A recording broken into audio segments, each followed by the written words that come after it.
Hey guys, what's up? Today, real quick, I did not think I was going to get this in the mail today, but it came. It's a little small package from AIM Surplus. I really do like AIM Surplus. They don't send me stuff for free. I bought stuff from them, but they got good deals, good prices, and they ship really fast. For being up here, I was supposed to come on like Friday, and today's Thursday, so they got it a day early. Anyway, let's jump into this thing, look at this little piece. It's going to go on here and do all this stuff. All right, let's get into it.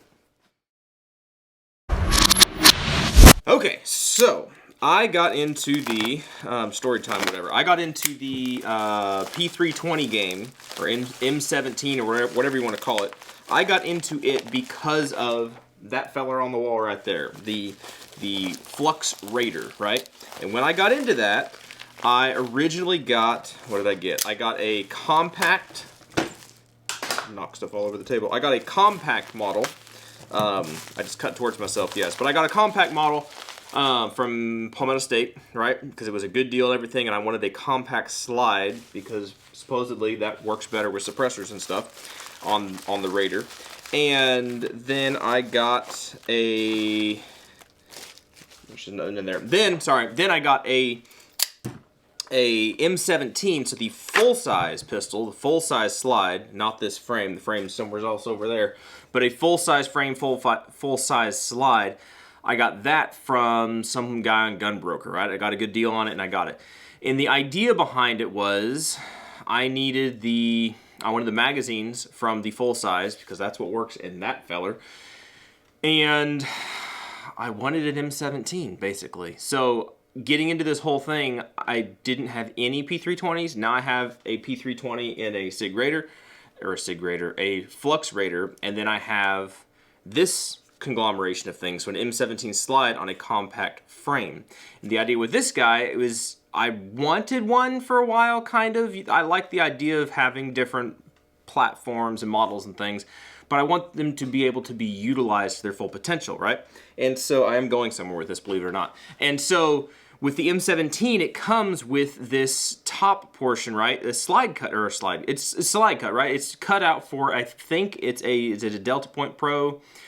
It's not an RMR footprint, basically. And so I was debating whether or not to get one of those. I think the Sig Romeo fits in here. I think the Delta Point Pro, I think those two are the model that it'll fit. I was debating whether to get that or something else or leave it alone or whatever. But if I'm going to carry it, which I would like to carry it, you know, use it a little bit, you know, just kind of test it out, see how I like it, see how it compares to the Glock and everything. And all things considered, I like having a light on my carry gun, and I like having a red dot on my carry gun. Personal preferences, that's all it is. And since this guy's already cut out for it, I could either spend the extra money, which I like excuses to do things like that, but sometimes it's just not a good idea. I could spend the extra money and get one of those new optics, right, which would be cool, or I could get a plate, an adapter, and then run a Holosun that I already have. This Holosun's been sitting on the MP5 for forever. I haven't fired it in forever.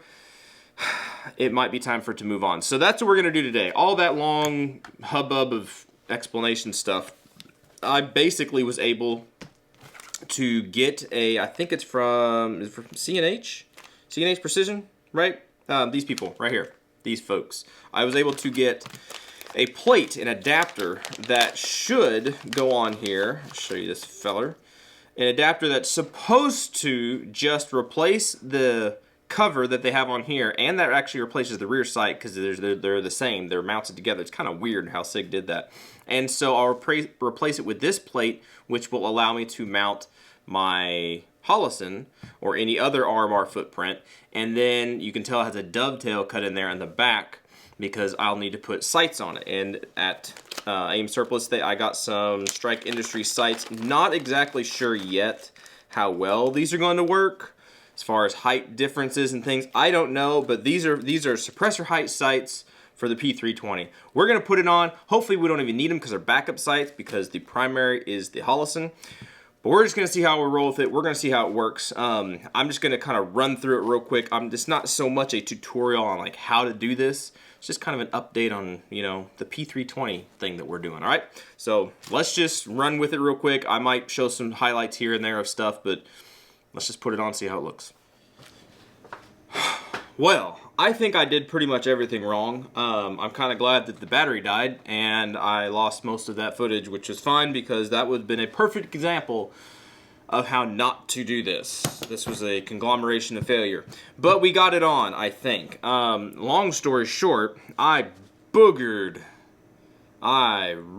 boogered up that rear sight. I don't know, it's a Strike Industries rear sight, and it's supposed to be for the Sig P320, but it did not want to go in that CNH plate. And so I made it fit, but it's a little bit loose, so I bathed it in Loctite. We will see. Thankfully, it's a backup sight, so hopefully it really doesn't matter. But holy cow, that was interesting. That was terrible. Terrible, terrible, terrible. But anyway, it's on there now, so that's kind of what it looks like. That's what you get. You do have a co-witness, right? You can actually look through there and see stuff and see your iron sights, right, if you actually needed to. You can see just the top of them, so it does work. Now, I don't know if they're lined up properly or not because this guy's on a little riser. I have no idea. You might be shooting really high. I don't know. We're going to have to shoot it and actually test it and see. But let's just go ahead and put this guy back together. Well, we need to put the whole thing back together. Put our extractor in. Put our little striker assembly in. You know, make sure there's not a whole bunch of crud in here. We're going to put some lube on it. Because after you get done finicking and doing stuff on the internals of your gun, you want to make sure that that Loctite didn't get places where it didn't need to go. If that makes sense. Yeah. And we don't want to just spray down oil in all the holes that we just Loctited either, because we don't want penetrating oil to somehow or other get in there and mess everything up. We don't want that.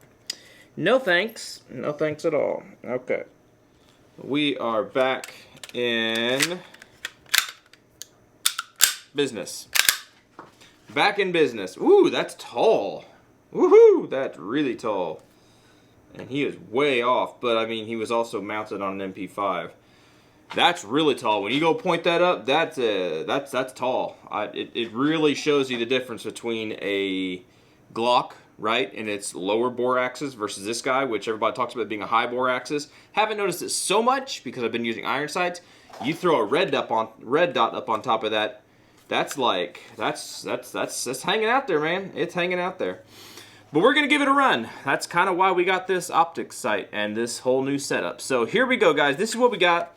We will run it in different holsters and stuff we got. We got some holsters from Works, fits in there. We got some holsters from, oh, where'd it go? I don't know. Is this the right one? I don't think so. I think it's the wrong one. Yeah, I don't know. I know we got a holster in here somewhere from We the People, somewhere back in there. But we got holsters and stuff we're gonna run. We're gonna try it out. If it works reliably enough, and works well enough, and we're comfortable enough, then we'll carry it for a little bit and just kind of see how it rolls. That's just gonna take some getting used to. That's just some weird, like, that guy's hanging out there. He's tall, man. But anyway, guys, if you have any questions, let me know. I am not going to try to explain how to do this. I don't know if I can link it or not, but shoot, if you can get a snapshot of this, maybe I'll just put this thing in there and then get the QR code off of that guy. That will tell you exactly how you're supposed to mount this and not how I did it. Yeah, because I wouldn't want to explain to people how I did it because I think I boogered it up. Anyway, guys, this will be an interesting thing. This is not a how-to, so don't get mad at me for that. This is an explore the journey with me kind of an adventure. All right, y'all be good to be safe. Appreciate you watching, subscribing, and everything. And hopefully this guy, I didn't mess it up, and hopefully he survives the next range trip, which hopefully will be here in a couple days. All right, y'all take care. We'll catch you in the next video.